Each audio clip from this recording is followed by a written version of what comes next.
تو جب میں نے داڑھی رکھ لی تو مجھے کوئی رشتہ ہی نہ دے۔ 14 برس نواسوں کو سنبھالنا شادی کے بعد اور ایک چھوٹے سے کوارٹر میں، یہ احسان میری نسلیں بھی نہیں چکا سکتی۔ پھر میں بیرون کے سفر جا رہا ہوں بچوں کو سنبھال، میں اور میری بیوی ہم دونوں مل کے جا رہے ہیں 4 مہینے کے لیے، پیچھے میرے بچوں کو سنبھالا ہوا ہے۔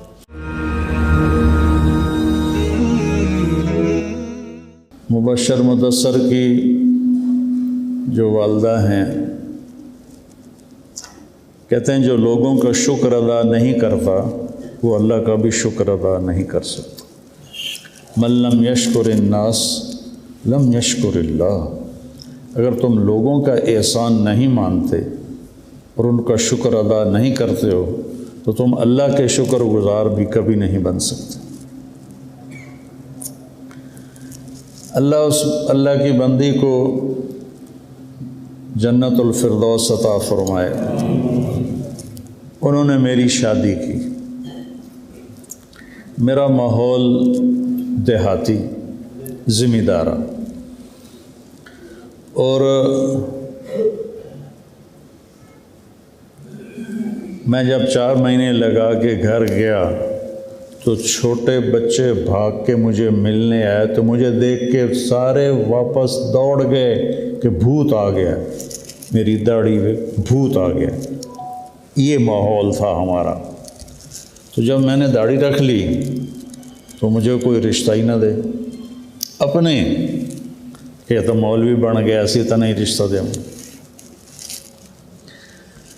تو مبشر کی امی نے اپنی بیٹی مجھے دی، اور میری زندگی اس وقت کانٹوں کی سیج تھی، میں کانٹوں پہ چل رہا تھا۔ انہوں نے اپنی بیٹی کانٹوں پہ چلا دی میرے ساتھ۔ اس قدر میری مشقت اور مجاہدے کی زندگی تھی کہ اب میں سوچتا بھی ہوں تو حیران ہوتا ہوں کہ اللہ نے کیسے گزروا دی۔ ان کی ساری فیملی نے ان کی مخالفت کی، اس اللہ کی بندی اکیلی نے سٹینڈ لیا اور مجھے اپنی بیٹی دی۔ اب میں رائے میں زندگی وقف کر چکا تھا، میں جاؤں تو اسے کہاں چھوڑوں؟ گاؤں لے جاتا ہوں تو ماحول کوئی نہیں، زبان ایک نہیں ہے، کلچر ایک نہیں ہے، ساری چیزوں کے باوجود تنہائی اور تہذیب کا فرق وہ جان لیوا ہوتا ہے، اور یہاں اس کو الگ رکھوں تو پھر اس کی کفالت کون کرے؟ میں تو رائے میں ہوں، 2 مہینے کے بعد بھی چھٹی مانگتے تھے تو ڈانٹ پڑتی تھی کہ اتنی جلدی جانا چاہتے ہو۔ شادی کے بعد 2 ہفتے گزار کے میں رائمنڈ گیا تو عبدالوہاب صاحب نے میری کلاس لی کہ تو 2 ہفتے لا کے آ گیا، اتنی دیر کر دی تھی۔ تو ایسا ماحول، تو انہوں نے اپنی بیٹی کو اپنے گھر رکھا، میرے بچوں کو سنبھالا۔ 14 برس جب تک وہ بڑے نہیں ہوئے میں الگ نہیں ہو سکتا تھا۔ جب وہ بڑے ہوئے تو پھر میں نے الگ اپنی ترتیب بنائی۔ 14 برس نواسوں کو سنبھالنا شادی کے بعد، اور ایک چھوٹے سے کوارٹر میں، کوئی محل نہیں تھا، کوئی مالدار نہیں تھے، سفید پوش تھے بالکل۔ یہ احسان میری نسلیں بھی نہیں چکا سکتی کہ اللہ تعالیٰ ان کو عالی شان درجات نصیب فرمائے۔ پھر میں بیرون کے سفر جا رہا ہوں بچوں کو سنبھال، میں اور میری بیوی ہم دونوں مل کے جا رہے ہیں 4 مہینے کے لیے، پیچھے میرے بچوں کو سنبھالا ہوا ہے۔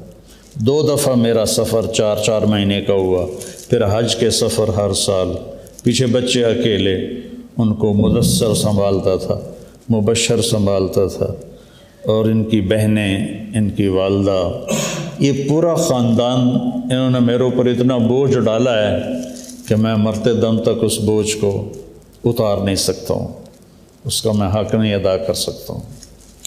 اللہ ان کو کروڑ کروڑ جنت نصیب فرمائے۔ ایسا کوئی نہیں کرتا ہے۔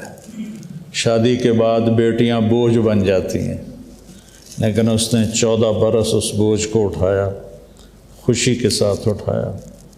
ان کے والد اللہ ان کے درجے بلند فرمائے، وہ اللہ کے ولی تھے، ان کو دنیا سے رغبت، دونوں میاں بیوی کو دنیا سے رغبت ہی کوئی نہیں تھی، بہت اچھی زندگی گزاری، بہت اچھی آخرت بنائی، اللہ ان کے درجے بلند فرمائے۔ یہ اس طرح کے بوجھ اٹھانے والی ماں کوئی کوئی ہوتی ہے، باپ کوئی کوئی ہوتا ہے۔ تو میں اپنے بچوں کو بھی کہتا رہتا ہوں کہ تمہارے نانے نانی، تمہارے ماموں، تمہاری خالائیں، انہوں نے تم پر جو احسان کیا ہے اسے کبھی بھلانا نہیں ہے۔ یہ بہت کم لوگوں کا یہ ظرف اور یہ حوصلہ ہوتا ہے، اور مطلب کہ کوئی دنیاوی کشادگی بھی کوئی نہیں ہے، تنگی ہے۔ تو اللہ ان کو کروڑ جنت نصیب فرمائے۔ میں جو دنیا میں پھرنے کے حوصلے میرے اندر آئے تو ان کی وجہ سے، اگر میرے بچے سنبھالے نہ جاتے تو میں تو سفر نہیں کر سکتا تھا۔ میرے بچے کے ماموں نے، خالاؤں نے، نانی نے، نانا نے بچوں کو سنبھالا، اور میں پوری دنیا میں اللہ نے مجھے پھرایا، اور اللہ نے میری آواز کو پورے عالم میں پہنچایا، لگایا۔ والدین چلے جائیں تو ان کے لیے ایصال ثواب کرتے رہنا چاہیے۔ میرے والد فوت ہوئے تو میں نے 10 نفل ان کے لیے پڑھنے شروع کیے روزانہ۔ پھر میری والدہ فوت ہوئیں تو 10 نفل ان کے لیے شروع کیے۔ یہ پچھلے دنوں میں بیمار ہو گیا ہوں سر درد کی وجہ سے، تو میرے نفل چھوٹ گئے۔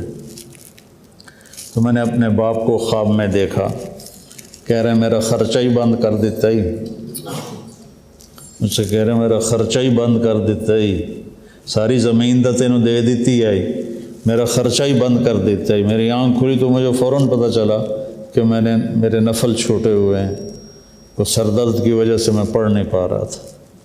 تو اب جو تلافی ہے وہ ہے ایصال ثواب سے۔ ان کے لیے آپ نفل پڑھیں، صدقہ دیں، دعا کریں، بہن بھائی آپس میں محبت سے رہیں، اس سے والدین کی روح کو ٹھنڈک پہنچتی ہے۔ اللہ تعالیٰ ان کے درجے بلند فرمائے۔ اللہم لک الحمد کما انت اہلہ، فصلی علی محمد کما انت اہلہ، وفعل بنا ما انت اہلہ، انک اہل التقوی و اہل المغفرہ۔ اللہم اغفر لہا ورحمها وابدلها دارا خیرا من دارها ومالا خیرا من مالها واہلا خیرا من اہلها۔ یا اللہ تو مبشر اور مدثر کو دنیا آخرت کی عالی شان درجات نصیب فرما، ان کی قبر کو روشن فرما، دونوں میاں بیوی کو اعلیٰ علیین میں جگہ نصیب فرما، جنت الفردوس ان کا مقام بنا۔ دنیا میں جو ان کے انسان بشر کمیاں کوتاہیاں ہوئیں وہ اپنے فضل سے معاف فرما، اور اجالا سارا دن وہ قرآن پڑھتی تھیں، ہم اس کے گواہ ہیں، اور جس کا قرآن کے ساتھ دل لگ جاتا ہے وہ تیرا محبوب بن جاتا ہے۔ وہ تیری محبوب بندی تھی کہ سارا دن قرآن پڑھنا، 2 دن میں 3 دن میں قرآن ختم کرنا۔ ان کی اس نیکی کو قبول فرما، اور ان کو جنت الفردوس کے بھی عالی مقام نصیب فرما۔ ہم میں سے جتنوں کے والدین تیرے پاس آ گئے ہیں سب کی بخشش فرما، ہمارے رشتہ داروں کی بخشش فرما، اور جتنا ہم یہ مجمع بیٹھا ہے جب ہمارے دنیا سے جانے کا وقت آئے تو ہمیں بھی ایمان پہ خاتمہ نصیب فرما۔ صلی اللہ تعالی نبی الکریم آمین۔